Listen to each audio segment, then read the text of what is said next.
वेद बातमीचा, लढा सत्याचा, निर्भीड पत्रकारितेचा, राजकारणातील महत्त्वाच्या बातम्यांच्या अपडेटसाठी आजच आपल्या YouTube चॅनलला क्लिक करा आणि रोज अपडेट मिळवण्यासाठी चॅनलला सबस्क्राइब करा। नमस्कार, आपण पाहत आहात वेद बातमीचा। चांदेकसऱ्या गावच्या पोलीस पाटील मीराताई रोकडे यांचं निधन।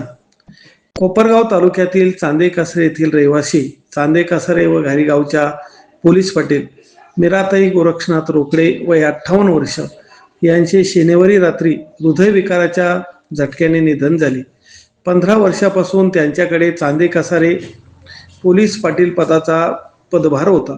कोपरगाव तालुका पोलीस स्टेशन अंतर्गत कुठेही काम असो, एक स्त्री म्हणून त्यांनी कुठे संकोच न ठेवता प्रामाणिक काम केले। रस्ते अपघात असो किंवा फौजदारी गुन्हे असो, या त्यांनी वेळोवेळी पोलीस स्टेशनला मदत केली। त्यांच्या जाण्याने चांदेकसरे परिसरात मोठी शोककळा पसरली आहे। कोपरगाव तालुका पोलीस स्टेशनचे पोलीस निरीक्षक संभाजी गायकवाड व त्यांचे सर्व पोलीस सहकारी अंत्यविधी दरम्यान उपस्थित होते। चांदेकसरे येथे शोकाकुल वातावरणात त्यांच्यावर अंत्यसंस्कार करण्यात आला। अनेकांनी श्रद्धांजली वाहताना त्यांच्या जाण्याचे मोठे दुःख व्यक्त केले।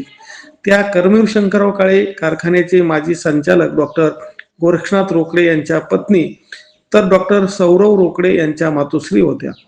लक्ष्मण जावळे, वेद बातमीचा, कोपरगाव।